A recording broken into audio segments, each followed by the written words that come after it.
Our dear subscribers, followers, and friends, very good evening. Today, the topic is simple grammar, auxiliary verbs, can and could. Can and could. Let's start.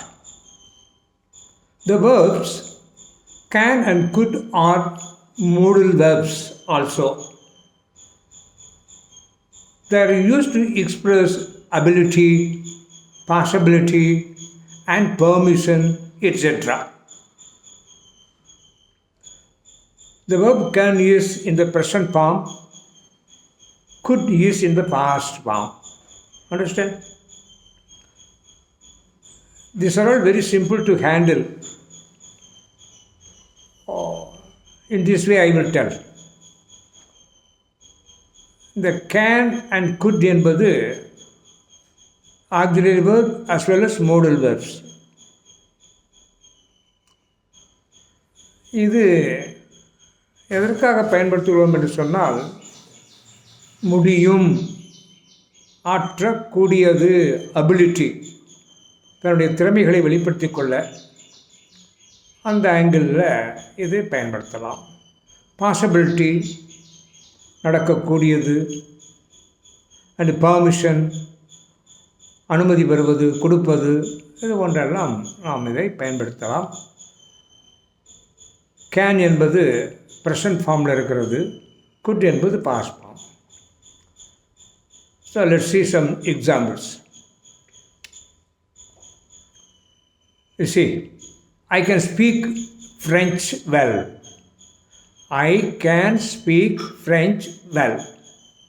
இது எதை குறிக்குது? நம்முடைய திறமையை குறிக்கிறது. என்னால் French நன்றாக பேச முடியும். அண்டர்ஸ்டாண்ட்? அண்ட் இன்னொன்று பார்ப்போமே. It can rain tomorrow. It can rain tomorrow. நாளைக்கு மழை வரக்கூடும். பாசிபிலிட்டி, வாய்ப்பு இருக்கிறது. இது அபிலிட்டி, அண்ட் இது பாசிபிலிட்டி, அண்ட் பர்மிஷன். அப்படியே பேசிகிட்டே இருக்கோம். Yes, you can go now. You can go now. அனுமதி கொடுக்குறோம். இதே மாதிரி அனுமதி பெறலாம். மே ஐ லீவ் சார் அப்படி கேட்குறோம் இல்லையா?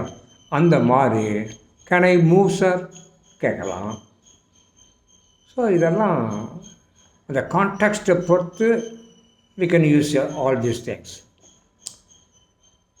இது கேன் ப்ரெசன்ட் ஃபார்மில்.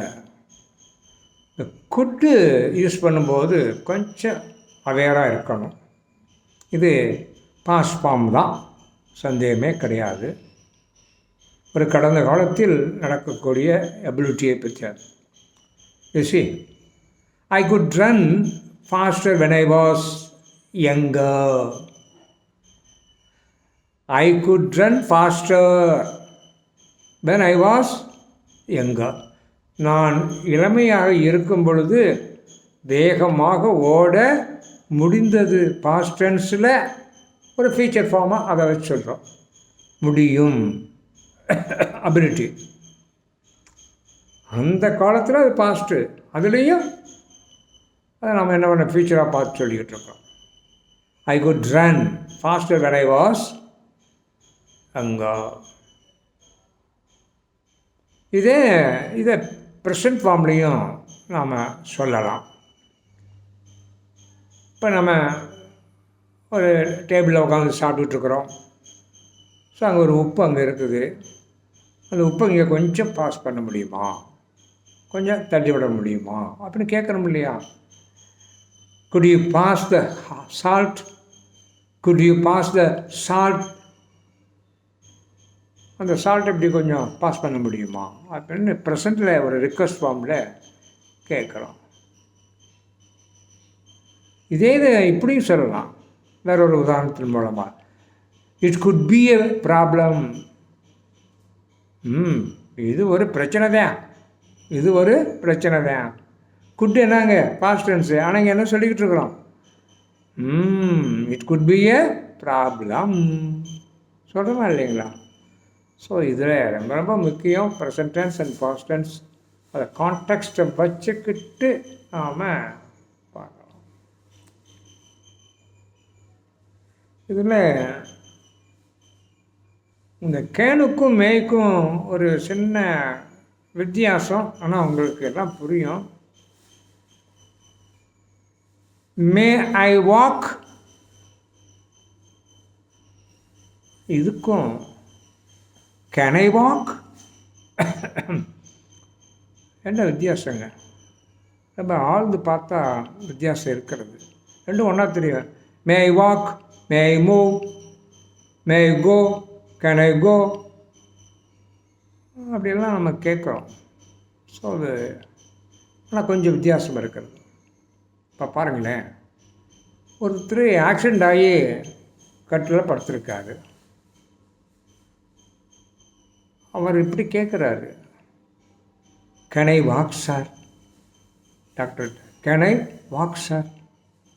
என்ன அர்த்தங்க? என்னால் நடக்க முடியுமா? அதுக்கு ஐயப்பாடு, ஆற்றல் இருக்கா இல்லையான்னு. அதனால் கேன் ஐ வாக் சார்? இந்த ஆப்ரேஷனுக்கு பின்னால் நடக்க முடியுமா அப்படின்ற உணர்வோடு கேட்குறார். Okay right. இதை மே ஐ வாக் சார் அப்படின்னு என்ன அர்த்தங்க? நடக்க ஆற்றல் எனக்கு இருக்குது, நான் நடக்கலாமா? ஸோ இதெல்லாம் இந்த கான்டெக்ஸ்ட் ஆங்கிலத்தில் இதெல்லாம் நீங்கள் புரிந்து கொள்ள வேண்டும். So I hope you understand. That's all for this day. Thank you.